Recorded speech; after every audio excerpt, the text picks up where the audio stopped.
हरिओम. भगवत गीता बोध योगदास श्री जयगणेश जोशी यांनी केलेले निरूपण. अध्याय 4. ज्ञानकर्म संन्यास योग. ओम श्री परमात्मने नमः. अथ चतुर्थोऽध्यायः. जय योगेश्वर. परमात्म्याला नमस्कार. अध्याय 4. श्लोक क्रमांक 10. वितराग भय क्रोधा मन्मया मामुपाश्रितः बहवो ज्ञान तपसा पूता मद्भावमागताः.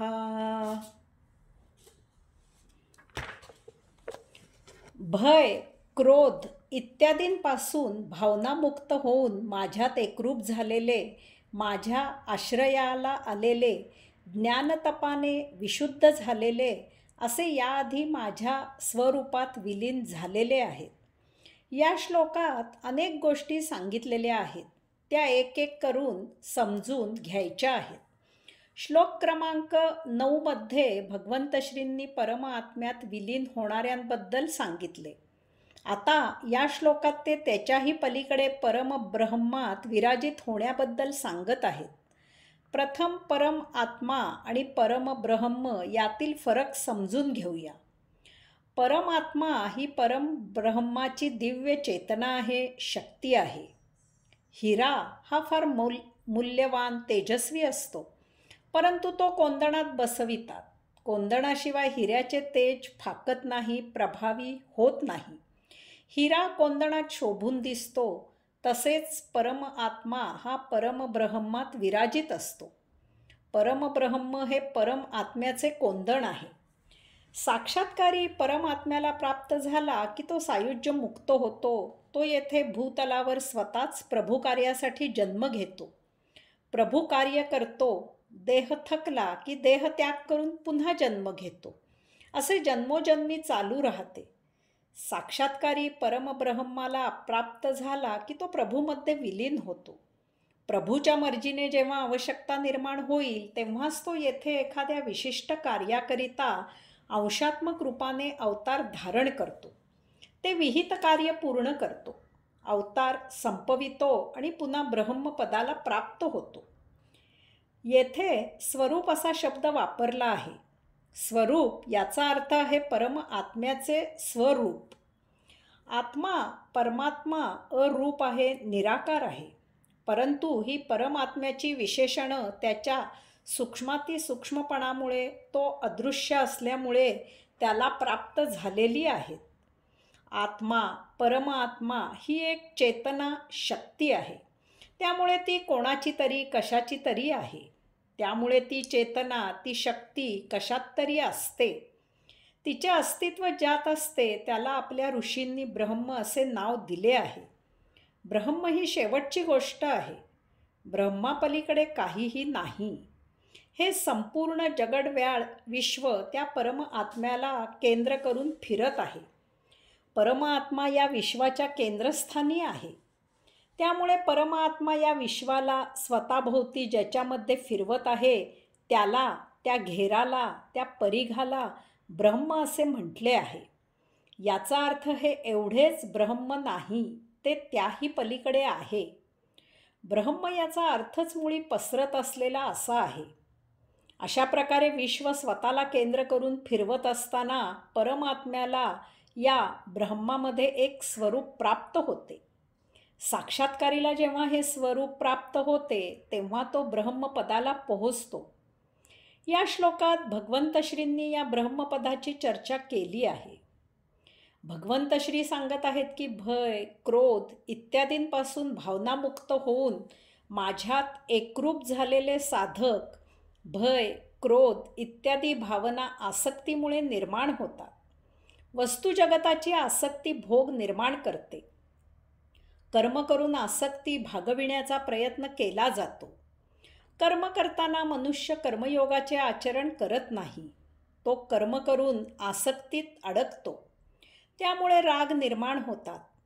राग म्हणजे भावभावना, वस्तू उपभोगाची तीव्र लालसा, वस्तू मिळवण्याची आत्यंतिक हाव, वस्तू संग्रही करण्याची अमर्याद वृत्ती, वस्तूचा उपभोग मिळवण्यासाठी कोणत्याही थराचे अधर्माचरण, आत्यंतिक टोकाची स्वार्थी वृत्ती इत्यादींमुळे तो भावनेच्या आहारी जाऊन त्याच्यात रिपू तयार होतात.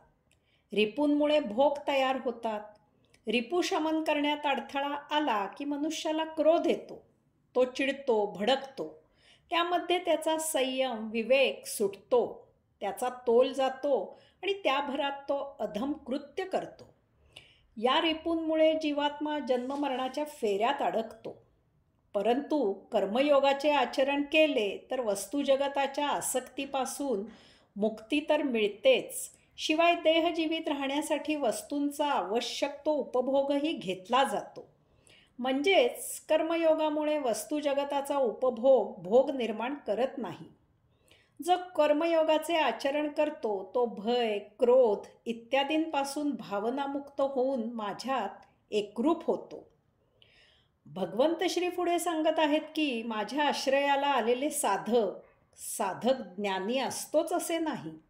बहुतांशी तो ज्ञानी नसतोच. तो भगवंत श्रींची सेवा करतो. तो भगवंत श्रींचा भक्त असतो. त्यांच्या चरणींचा दास असतो. त्याच्याही नकळत त्याच्याकडून भक्तियोगाचे आचरण होत असते. तो भगवंत श्रींजवळ बोलतो, त्यांच्याशी हट्ट करतो, त्यांच्यावर प्रेम करतो, त्यांच्यावर रुसतो, त्यांचे कवन गातो, त्यांच्यापुढे आनंदाने नाचतो. भगवंत श्रींच्या इच्छेने प्राप्त झालेले आपले कर्म करतो. त्यांच्या नामस्मरणात तल्लीन होतो. भगवंत श्री त्याला जसे ठेवतील तसे तो समाधानाने जगतो. त्याला सर्वत्र भगवंत श्रींचेच दर्शन होत असते. तो भगवंत श्रींना सांगतो की देवा, मला एका तुझ्याशिवाय इतर काही असते हे माहीतच नाही. तुझ्याशिवाय मी इतर काहीही जाणत नाही. तू हवास एवढेच मला समजते. तू तार नाही तर मार. मी तुझ्या पायी आलेला आहे. आता माझे काय करायचे ते तूच ठरव. असा हा भक्तियोगी भगवंत श्रींना फार प्रिय आहे. तो नसेल तर भगवंत श्रींना चैन पडत नाही. तो त्यांच्यावर रुसला तर ते त्याची समजूत घालायला स्वतः त्याच्याकडे जातात. कारण संपूर्ण शरणागती पत्करून तो त्यांच्या आश्रयाला आलेला असतो. भगवंत श्री आणखी पुढे सांगत आहेत की ज्ञानतपाने विशुद्ध झालेले साधक. येथे ज्ञानतपाने आणि विशुद्ध हे दोन्हीही शब्द फार मोलाचे आहेत. तपाचरण करणारे साधक असतात, परंतु ते त्या तपाचा ताठा, गर्व, अहंकार, अहममान्यता बाळगून असतात. ते तप किती केले त्याचा गणिती हिशेबही ठेवतात. दिवस, वार, तिथी, नक्षत्र पाहून उपवासही करतात. उपवासाच्या दिवशी काय काय खायचे आणि काय काय खायचे नाही याची यादी तयार करतात. कोणी उपाशी राहतात, परंतु स्वतःसह सर्वांनी उपाशी राहिल्याचे बजावून सांगतात. कारण एरवी ते उपवास करू शकत नाहीत. पोथी वाचतात, देवपूजेची आरास करतात, नैवेद्य दाखवतात, प्रसाद, महाप्रसाद दाखवतात. पोथी ऐकायला, आरास पाहायला गर्दी बोलावतात आणि करतातही. भगवंत श्री म्हणतात की असे साधक या उपासनेमुळे सात्विक असतात, धर्माचरण करणारे असतात.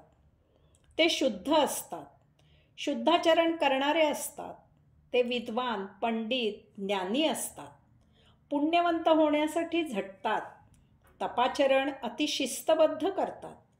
त्यामुळे ती शिस्त पाळण्याच्या काटेकोरपणातच शिस्तीत अडकतात. देवापेक्षा देवपूजेत रमतात. शिस्त मोडली तर स्वतःवर आणि इतरांवर क्रोध पावतात. त्यांच्या क्रोधाला त्यांच्या तपश्चर्येची जोड असते. त्यामुळे त्या क्रोधाची लीला अवर्णनीय असते. यासाठी पुराणात दुर्वास मुनी प्रसिद्ध आहेत. अशांपैकी एखादा प्रगती करतो तो ज्ञानयोगी होतो. आपण म्हणजे परमात्म्याचे अंश आहोत, आपण स्व म्हणजे तो आत्मा आहोत हे त्याने ओळखलेले असते.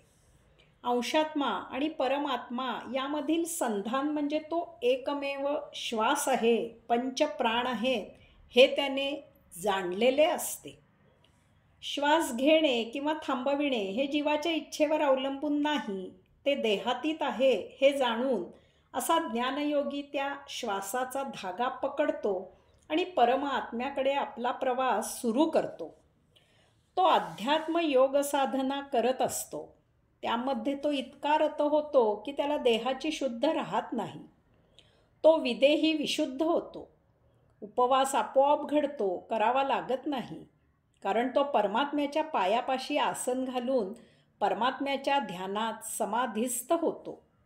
देहातीत झाल्यामुळे देहाचे भोग उरत नाहीत. असा साधक ज्ञानतपाने विशुद्ध होतो. यास्तव भगवंत श्री येथे सांगत आहेत की भय, क्रोध इत्यादींपासून भावनामुक्त होऊन माझ्यात एकरूप झालेले कर्मयोगी, माझ्या आश्रयाला आलेले भक्तियोगी, ज्ञानतपाने विशुद्ध झालेले ज्ञानयोगी असे कितीतरी जण याआधी माझ्या स्वरूपात विलीन झालेले आहेत, ते ब्रह्मपदाला पोहोचलेले आहेत. देह जगविण्यासाठी, जीवित ठेवण्यासाठी कर्मयोगाचे आचरण करायला पाहिजे. कर्म कोणालाही चुकत नाही. त्यामुळे कर्म करायचेच आहे तर ते आत्मब्रह्माला अपेक्षित तेच करावे. त्याला भक्तियोगाची साथ असायला पाहिजे. कर्म करताना भगवंत श्रींवर पूर्ण श्रद्धा असायला पाहिजे. सर्व त्यांच्यावर सोडून आपण भगवंत श्रींच्या सेवेला मोकळे असावे. हे ज्ञानाने जाणून व्हायला पाहिजे. भगवंत श्री सांगतात की असा साधक ब्रह्मपदाला पोहोचतो. हरिओम.